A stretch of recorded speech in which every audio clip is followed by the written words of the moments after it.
This is a rare Ethiopian Orthodox Bible manuscript, handwritten in Ethiopia's sacred liturgical language, Ge'ez. There is a place in northern Ethiopia where the earth rises so sharply from the valley floor that the sky itself seems to pull away from the ground.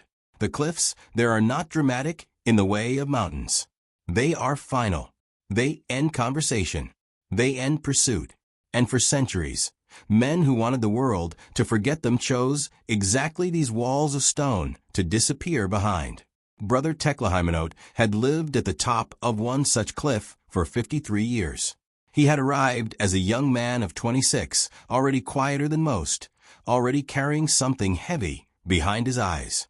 He made the climb with 2 other novices in the dry season of 1971. The other 2 came back down within a decade. Teklahaimanot did not. He sent no letters. He received no visitors. He asked for nothing from the monastery below except oil for his lamp and vellum when the old sheets wore through. The monks in the valley said different things about him over the years. The older ones, who remembered his arrival, said he had come with a burden. The younger ones, who had never seen his face clearly, said he was a man who had chosen to become a wall between something sacred and the world that would destroy it. Both were correct. They simply didn't know what the something was. He died on a Wednesday in the rainy season. A novice named Dawit, sent up with oil and dried grain, found him sitting upright on his sleeping mat, his back against the stone wall, a manuscript open across his knees. He was still breathing, but barely. His lips were moving. Dawit, trained by years of silence to notice the smallest things, leaned close and understood that the old monk was not praying. He was reciting. He was saying words he had held inside for more than half a century, releasing them the only way a man like him could, quietly, at the edge of death, to an audience of one startled novice and the cold highland air.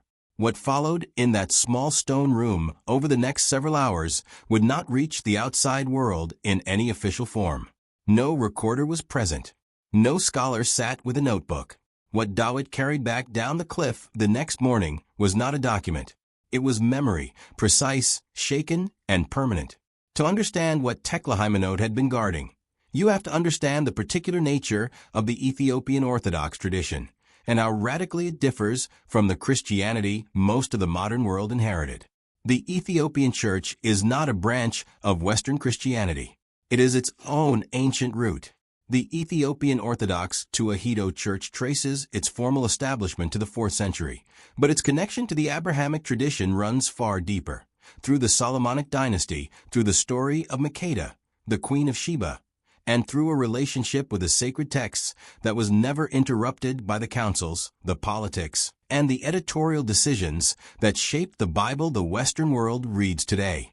The Ethiopian biblical canon contains 81 books. The Protestant Bible holds 66. The Catholic Bible, 73. Those gaps are not trivial. Inside them sit entire theologies, entire understandings of what human beings are, what they are capable of, and what their relationship to the divine actually requires.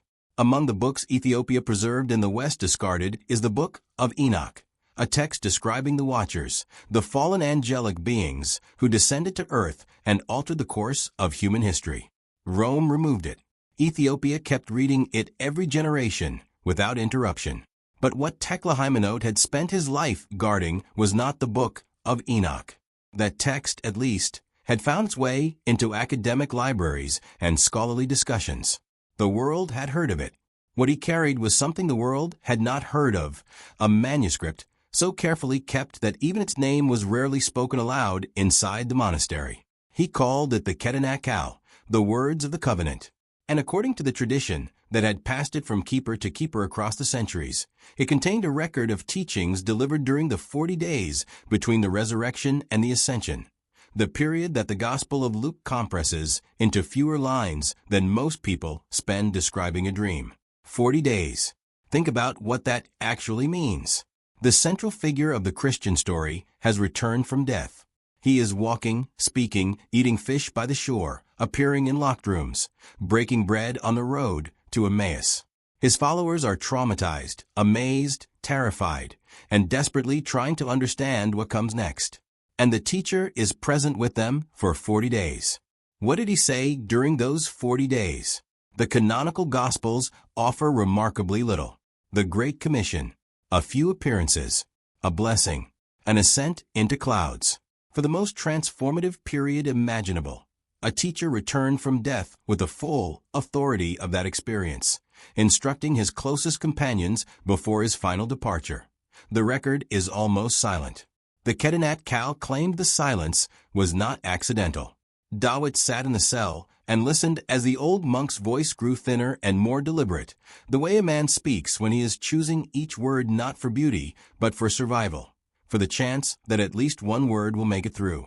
The first thing Teklahaimanot described was the opening of the manuscript's central section. According to the text, the risen teacher returned not in peace, but in urgency. He did not return to comfort his followers. He returned because there was something they had not yet understood, something that could not wait, something he had been unable to say before because they were not yet ready to carry it. The first teaching, Teklahaimanot said, was about what endures. Do not place your faith in structures. The text reportedly read, not in buildings of stone, not in hierarchies of men, not in institutions that outlived the breath that first gave them life. The Spirit cannot be housed. The moment you house it, you have given someone else the door, and whoever holds the door in time will begin to charge admission. This is not, Teklahaimanot was careful to explain, a rejection of community or practice. It is a warning about what happens when the container is mistaken for the content, when the religion becomes more real than the relationship it was built to serve, when the liturgy continues long after the life has drained out of it, and no one notices the difference because the liturgy has always sounded the same. He had read that passage at 26.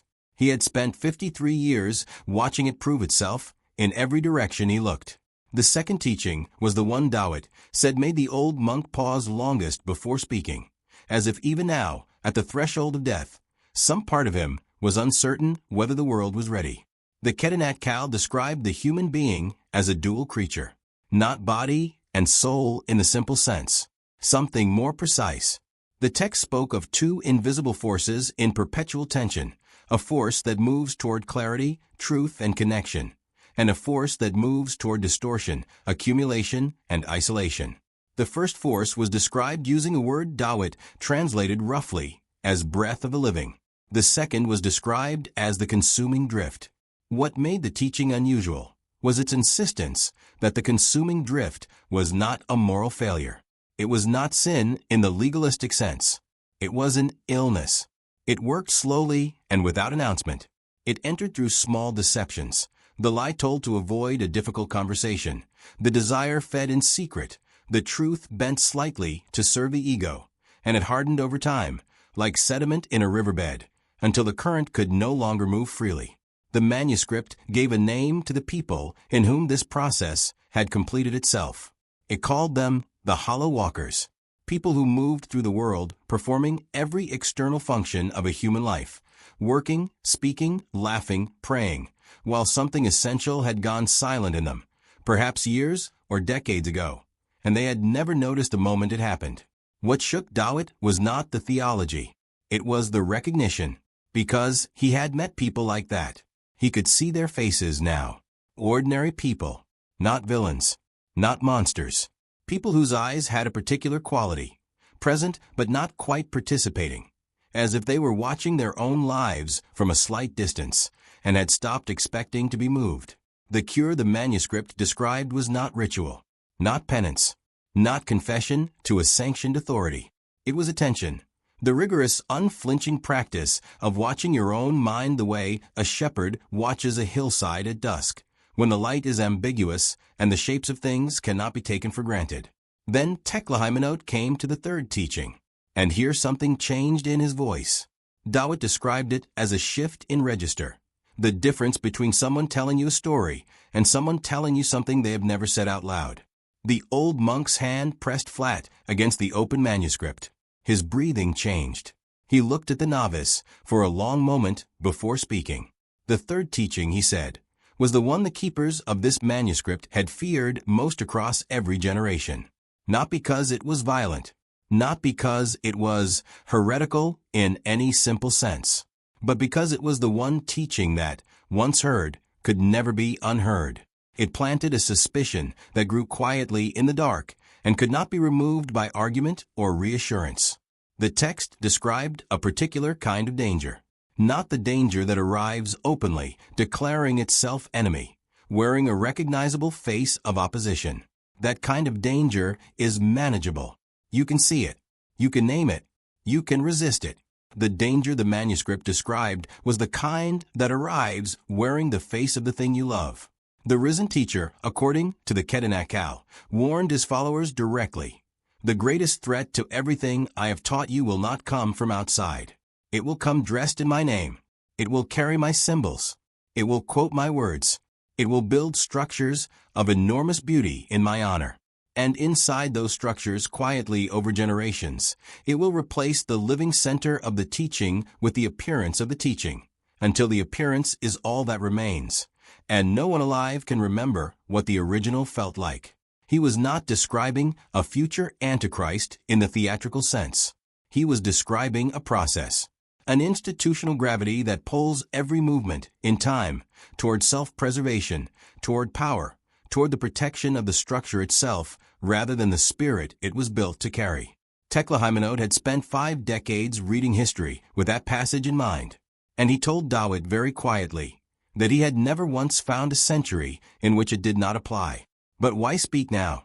That was the question Dawit finally asked as the lamplight weakened and the old monk's breath grew uneven. Tekle answer was not mystical. It was almost practical.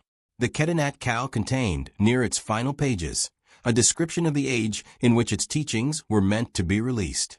The language was ancient Guizi, the sacred liturgical tongue of Ethiopian Christianity. Older than the Amharic spoken in the streets today, a language the tradition describes as the speech of angels, though scholars know it as the ancestor of several modern Semitic languages of the Horn of Africa. The passage used a phrase that translates imperfectly as the era of mirrors and noise, an age in which every person would be surrounded by reflections of reality rather than reality itself, in which the image of a thing would travel faster than the truth of a thing, in which connection would be ubiquitous and genuine encounter increasingly rare, in which wisdom would be available everywhere and trusted nowhere. The old monk believed he had lived long enough to see that description become a news headline. He was not speaking in code. He was speaking about the specific texture of the modern world, the social media feeds, the manufactured outrage, the algorithmic certainty that shows every person exactly what confirms what they already believe. The Kedanat Qal did not predict the internet by name, but the condition it described, a civilization swimming in information and starving for meaning, was recognizable in a way that made the hair rise on Dawit's arms. The manuscript was not a record. It was a letter, written for a generation the author could not name but could apparently recognize by its symptoms. Tekle died before morning. He gave no final instructions about the manuscript. He named no successor. He pointed at no hiding place, suggested no trusted scholar, designated no next keeper. He simply closed his eyes with his hand still resting on the open pages, and the breath that had spoken those words for 53 years went quiet in the pre-dawn cold. Dawit remained in the cell until the sun came through the narrow window. Then he closed the manuscript carefully, placed it back in the stone niche where it had rested since before he was born, and climbed back down the cliff with nothing in his hands. What he carried was not transferable. It could not be archived or peer-reviewed or cited in a footnote. It was the weight of understanding that some truths are not kept in books. They are kept in people who are willing to give their whole life to the keeping. Whether the Kedanat Qal still rests in that cell, whether it will ever reach outside eyes, whether it contains what Tekle believed it contains, these questions remain open. What does not remain open is the question of why a man would spend 53 years at the top of a cliff for a manuscript. That kind of commitment does not require verification. It is its own testimony. The old monk did not guard those words because someone told him to. He guarded them because he had read them at 26 years old, alone in a stone room with a guttering lamp, and they had rearranged something in him that never settled back into place. Some truths do that. They do not inform you. They disassemble you and leave you to rebuild yourself around what you now know. And once that has happened, the only honest thing left to do is spend your life making sure the truth survives to find the next person it was meant for. He spent 53 years doing exactly that. The manuscript is still there. Or it isn't. The mountain keeps its secrets the way mountains always have, not through locks or guards, but through the simple, final authority of stone.